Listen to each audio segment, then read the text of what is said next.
Olá, ouvintes do NanaPod! Como vocês estão? Vocês quase nunca sabem qual que vai ser o próximo episódio do NanaPod, mas hoje vocês vão saber, porque eu preciso da ajuda de vocês, ouvintes queridos. Para preparar o próximo episódio, eu preciso que vocês respondam lá no meu Instagram, @nana.pod. Esse ponto é o ponto mesmo, tá? Não é palavra, não. Pode me mandar uma mensagem, um áudio, um vídeo, o que vocês quiserem, respondendo a seguinte pergunta: como foi para você a experiência de terminar e depois voltar a usar os apps de relacionamento? Porque quando a gente termina, que passa a bad, a gente volta a querer viver, né? Ver o que mudou no mundo dos solteiros enquanto a gente estava aí comprometido, quais são as novidades. Como é que foi pra você? Me conta que eu quero fazer um episódio todinho contando sobre os dates ou tentativas de dates que a gente teve. Porque sim, eu também vou contar as minhas histórias, você achou que eu ia ficar de fora? Eu tenho um monte. Estão dizendo por aí que o mercado tá meio insalubre. Será que tá mesmo? Então pode ser experiência antiga, recente, de amigos. O importante é dividir com a gente. Não precisa ser só história pra deixar a gente desistir da vida não, tá? Pode mandar as gostosinhas também, que deixam o nosso coração quentinho, que eu também curto essas. Como eu profetizo que serão muitas histórias, amém, irmãs, não se preocupe em escrever histórias grandes, não. Podem ser várias, inclusive, várias histórias pequenas. Ah, Nana, eu tenho 6 histórias pra contar. Manda sua doida, sua experiente. Que é isso, hein? Manda que eu conto todas e se quiser sigilo, pode avisar que aqui o sigilo é garantido. Antes de começar o episódio de hoje, eu volto a informar as ouvintes que gostam do NanaPod, querem que eu continue ocupando esse espaço aqui, podem doar um cafezinho lá no meu Buy Me a Coffee, viu? Fica à vontade, o link tá na descrição desse episódio, compra lá um cafezinho. Minha irmã, €1 que você doa, que convertido dá quase os R$6, já dá pra comprar um sonho. No caso, o sonho de padaria mesmo, mas vai que muita gente doa junto, né? O importante é ter esperança. Agora que o merchan já foi devidamente feito, bora pro episódio. Já que estamos no clima Shakira no Brasil, a loba que em plena praia de Copacabana contou sobre as dificuldades de ser mãe solo, mesmo sendo uma diva pop mundialmente conhecida, eu resolvi fazer esse episódio para as lobas que me acompanham, por que não? Tem uma coisa meio silenciosa que acontece quando a gente passa dos 30 anos de idade. É uma coisa que normalmente ninguém fala em voz alta, mas está ali no pezinho do nosso ouvido, que a gente chama de expectativa, que é tipo um acordo invisível que você tinha com a vida, de que certas coisas já tinham que ter acontecido a essa altura. Um relacionamento estável, uma família organizada, uma carreira de sucesso ou até mesmo um emprego bom na sua área, um plano a ser seguido. E aí, de repente, você se vê divorciada, recomeçando sozinha. Sozinha não, né? Porque às vezes vem filho junto, vem boleto. Antes você dividia esse boleto com o seu parceiro ou parceira. Hoje você paga sozinho. Vem também um trauminha de leve, né? Às vezes um bem pesado. É uma sensação meio estranha de que, peraí, não era isso que era pra estar acontecendo agora não, gente? Porque quando a gente era mais nova, a ideia era outra, né? A gente ia encontrar alguém, a gente ia construir uma vida juntos, a gente ia superar dificuldades, aquelas coisas que enfiam na nossa cabeça desde muito cedo. Mas ninguém te prepara pra parte em que às vezes não dá certo. E mais do que não dá certo, ninguém te prepara pra parte em que você precisa escolher sair.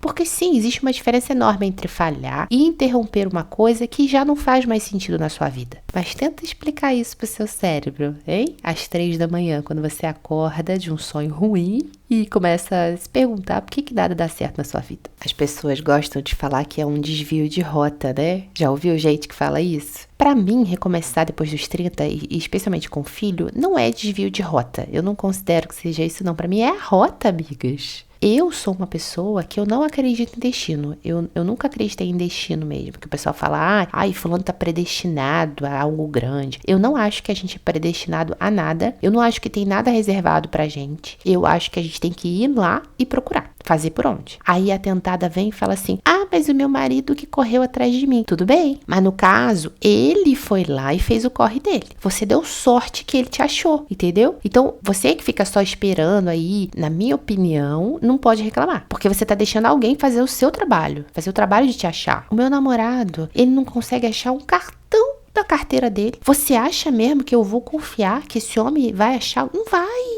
me achar nunca. Nunca! Fui eu que fui lá, achei ele. Hoje em dia, os tempos, eles mudaram, né? A gente tá nos tempos modernos. Esse negócio de ficar esperando um homem te cortejar, você vai esperar sentada, gata. Eu não tenho paciência não pra isso. Graças a Deus eu nasci num século que existe Tinder, Bumble, não é não? Agora sim eu desviei da rota. Agora eu fui por um caminho, eu tava falando de um negócio, tô falando do próximo episódio. Corta. E hoje eu quero falar sobre isso. Sobre o mito de que era pra ter dado certo. E sobre o que acontece quando não dá. E principalmente sobre como isso não significa fracassar. Mesmo que às vezes pareça muito com fracasso. Eu mesma, por muitas vezes, sentei e chorei sozinha no chuveiro. Lembrando que eu tinha uma casa, meu espaço, meu carro, uma vida, uma rotina. E agora eu tô aqui de volta na casa dos meus pais, no mesmo lugar de onde eu parti alguns anos atrás. Eu sei que muitos consideram isso como um fracasso absoluto. E por muito tempo eu também achei que era. Eu confesso que foi preciso muita terapia, muita conversa, para eu entender que eu precisava estar exatamente aqui, reconstruindo a minha vida nesse momento. Na verdade, tem um motivo muito forte, muito triste para eu estar falando sobre isso agora. Esses dias eu descobri que uma pessoa que eu gosto muito de Dublin se separou. E eu não vou entrar em detalhes sobre o término deles, até porque a gente não conversou diretamente sobre esse assunto. Inclusive, eu fiquei sabendo do término dela porque uma seguidora em comum veio me procurar para dizer que estava muito triste com tudo que estava acontecendo com a Carlinha. Aliás, eu vou falar o nome dessa pessoa sim, tá? Ela é uma pessoa conhecida. Eu vou falar o nome dela porque a gente já passou do tempo de ficar com pena de mulher por causa de separação. Isso aí é uma coisa muito velha, né? E tem muitas vezes, muitas mesmo, que a gente tem que ficar feliz. A gente tem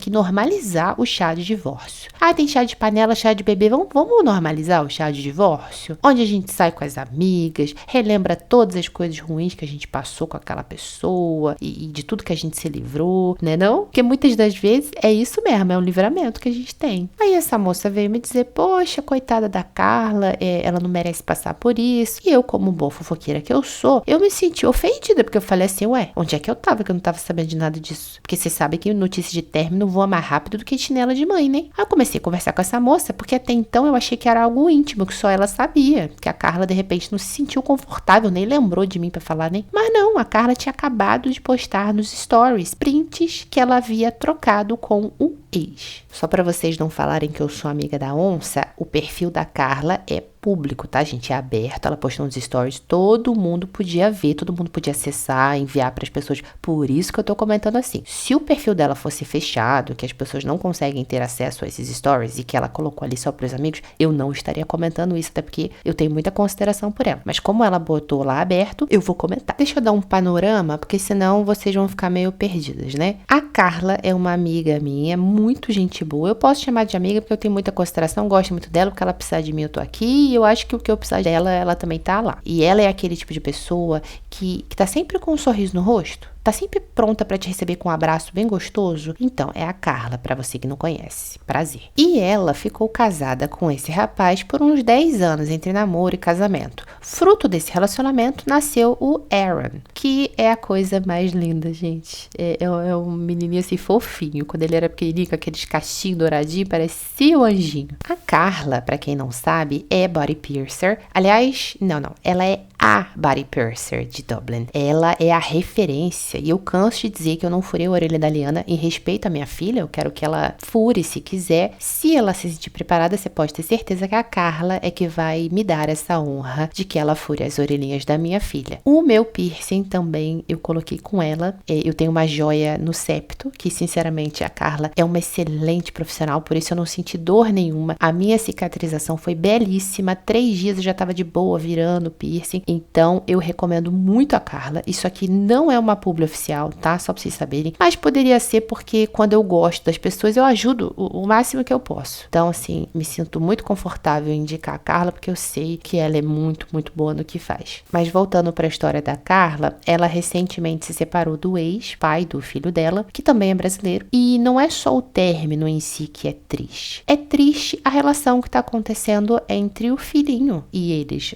Porque tem um filho filho envolvido, né? O Aaron, ele é pequeno, ele deve estar mais ou menos da idade da Liana, um pouquinho mais velho que a Liana, eu acho. E tá sendo muito triste, porque a percepção que eu tenho é aquele ditado que diz assim, que o homem quando se separa, ele não se separa só da mulher, mas ele também se separa dos filhos. Isso me dá a sensação de que esse ditado é muito real. Porque pelos prints que a Carla colocou no perfil dela, é um parto pro pai passar pelo menos um tempo com o filho. Num dos prints, ele diz inclusive se arrepender de ter deixado uma mulherzinha como a Carla entrar na vida dele e ter o privilégio de ter um filho com ele. E conclui dizendo que se arrependimento matasse, ele já estaria morto. Olha, sinceramente, é triste até pra mim ler um negócio desse. Imagina pra Carla, que a gente se coloca no lugar dela, né? Principalmente a gente que é mãe. Eu sou mãe, eu também passei por uma separação. E eu falo com plena convicção que eu não me arrependo. Se eu tivesse que passar por tudo que eu passei de novo pra ter minha filha, eu passava. Mas eu passava sorrindo. Mas me arrepender de ter tido ela, nunca. Ela é o meu raio de sol, é minha motivação. Aliás, eu só tô aqui por causa dela, não é o contrário. Vocês percebem a diferença? E não é porque eu tenho uma boa relação com o pai da minha filha, não. Sei que muita gente fala isso. Não é. É porque ela é sangue do meu sangue. Ela é uma menina incrível, linda, que a cada dia que passa me enche de orgulho. Então, pra mim, é impensável cogitar um negócio desse. Imagina dizer isso, ainda mais pra minha ex-parceira, mãe da minha cria. Isso é doido demais. Então, eu quero aproveitar o momento e reforçar algo que eu espero que a Carla já saiba. Que você, Carla, sabe que no fundo o privilégio foi dele. Porque o Aaron é bonito desse tanto por sua causa. Já começa por aí, né? Pelo visto, outras coisas também vieram do seu lado, né? O jeito carinhoso, o jeito que sente falta. Porque quando a Carla recebeu essa mensagem horrorosa, sabe o que ela estava fazendo? Ela estava cobrando presença do genitor pro filho. Não era para ela, era pro filho. Ela precisava que o genitor pegasse o filho no horário combinado. Quantas de nós já não passamos ou vamos passar por isso? Imprevistos acontecem? Claro que acontece, de ambos os lados. Mas não dá para rebater uma cobrança completamente justa com essa ruindade toda nas palavras, com esse ódio. São tantas outras Carlas, Dianas, Pamelas, Paulas, Micheles, Lilians, Letícias. Todas essas mulheres aí que eu falei são reais. São amigas minhas que se divorciaram nos últimos meses e deixaram para trás uma vida triste. E hoje estão finalmente reconstruindo as suas vidas, as suas novas vidas. E aí, no meio disso tudo, eu lembrei da Lilian. Vocês lembram dela? Eu já contei a história dela aqui. E assim, não era uma história leve não, tá? Tinha relacionamento abusivo, tinha dependência emocional, tinha medo. Era um caos o relacionamento dela. E por muito tempo parecia que não tinha saída pra Lilian e pra filhinha dela, e até o cachorro, tinha um cachorro no meio também. Mas dias atrás eu abri o meu inbox e a Lilian tinha me mandado uma foto. E não foi qualquer foto, foi a chave da casa dela. Vocês estão entendendo? A casa dela. E eu fiquei olhando para aquilo ali e pensando, olha onde essa mulher chegou. Mas ao mesmo tempo, se você pegasse a Lilian lá atrás, no meio daquele caos todo, ela também não conseguia ver esse sucesso aí não. Eu duvido que ela conseguia. Porque quando a gente tá no meio do olho do furacão, o sucesso nem passa pela nossa cabeça. A gente só pensa o quê? Em continuar. É só isso que a gente tem que fazer. A gente tem que pensar em continuar, porque uma hora a gente vai chegar lá. Onde que é lá? Não sei, mas a gente vê no caminho, a gente pensa nisso. A Lilian e muitas outras, eu vou citar aqui também a Sandra, a Cibele, a primeira pessoa, né, desse podcast, a primeiro episódio, que é a Leidiane, elas são ótimos exemplos para você que tá aí achando que tem sim que fazer dar certo do jeito que tá, porque você não vai conseguir sozinha. Mas é claro que vai. Minha irmã, muitas vezes você já tá sozinha, só falta olhar ao redor e admitir isso. E dói admitir, mas é que admitir também liberta. E olha só, eu não tô aqui falando para todo mundo se separar não, tá? Eu não sou a causadora dos divórcios e términos que eu tô comentando. Tipo assim, separem, viu? É ótimo, a louca. Não entendam isso, pelo amor de Deus. Eu estou dizendo que se você se encontra num momento onde você percebe que está mais triste do que feliz, porque o seu parceiro ou parceira não quer mudar, não consegue entender onde é que está errando, não aceita fazer uma terapia ou qualquer outra coisa aí que realmente demonstre vontade de mudar, você pode sim recomeçar sozinha. Deve, aliás, porque a vida ela tá passando. E como eu falei, a gente romantiza muito esse negócio de dar certo, né? Como se permanecer no relacionamento fosse sinônimo sinônimo de dar certo, de alguma coisa funcionar. Mas e se dar certo fosse justamente ter coragem de sair? Porque eu acho que ficar, qualquer um fica, né? Agora, sair exige uma coisa que nem todo mundo tem, que é a coragem de encarar o desconhecido, a coragem de recomeçar. E também decepcionar as expectativas, inclusive as nossas. Mas principalmente da família, minha filha, porque é um tal de gente falando que vocês foram feitos um para o outro, que nem imaginava que vocês estavam com problemas e que nunca vai conseguir enxergar você com outra pessoa. Não está no gibi, se prepara logo. E aí sempre vem aquelas preocupações sutis que normalmente são julgamentos, tá? Normalmente a gente sente que tem um tomzinho de julgamento ali atrás, tipo, ai, mas e o filho? Como é que vocês vão fazer? É uma família, ele precisa ter aquela noção de família. Você percebe que tem um julgamento ali? Tipo, ai, coitado, você estragou a vida da criança, porque ela tinha uma estrutura, agora ela não tinha mais. Então quer dizer que a gente é obrigado a ficar em um relacionamento infeliz, porque a gente vai estar estragando a cabeça do nosso filho? Mas será que eu não vou estar estragando mais ainda a cabeça dele se eu ficar em um relacionamento infeliz, onde ele vê que isso aí é normal e de repente quando ele casar e tiver a parceira ou o parceiro dele, ele vai fazer a mesma coisa porque ele acha que aquilo é normal? Eu não quero que a minha filha seja infeliz. Eu quero que ela entenda que ela tem que ficar onde ela cabe. Ela não tem que se moldar para caber em lugar nenhum, não. Eu acho também que o que mais pesa nessa decisão não é a separação em si, é o luto da vida que você imaginou que ia ter. O luto da versão sua que existia dentro daquele plano que você fez com você mesma, porque não é só o relacionamento que acaba, é uma narrativa inteira, é uma rotina. E aí você fica ali tentando juntar os caquinhos e ainda sendo produtiva, né? Porque a gente não pode parar, a vida não para, a gente continua sendo mãe, a gente tem que ser forte, a gente tem que trabalhar, porque claro, né? A gente sempre dá um jeito, a gente dá conta. E principalmente a gente sente medo, mas sente muito medo. Quem falar que não tinha medo de ficar sozinha tá mentindo, né? Vamos lembrar o óbvio, o medo é real.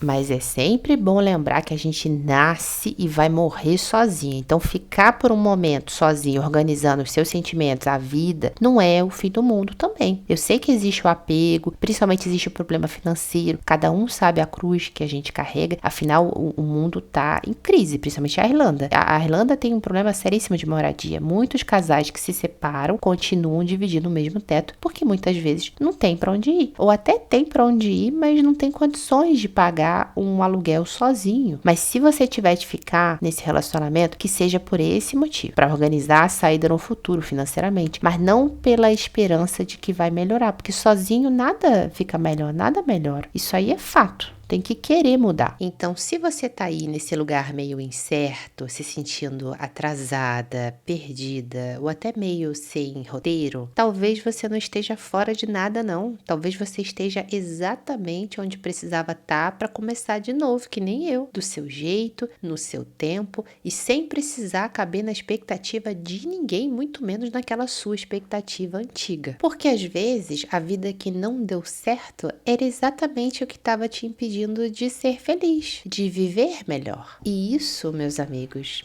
não é fracasso, se chama recomeçar. Eu dedico esse episódio a todas as pessoas que estão por aí sentindo esse buraco enorme no peito e achando que ele nunca vai fechar, mas ele vai. E você, tem uma história para contar? Manda um e-mail para esse endereço que está aparecendo na descrição desse episódio. Eu quero muito ouvir vocês também. Se você já passou por um recomeço, qual foi a parte mais difícil? Ou aquele momento em que você percebeu que não dava mais para continuar do jeito que estava? Me manda, de verdade, tá? Porque às vezes a sua história é exatamente o que outra pessoa precisa ouvir para ter coragem de mudar a dela. O Nanapod vai ficando por aqui, a gente se vê em breve.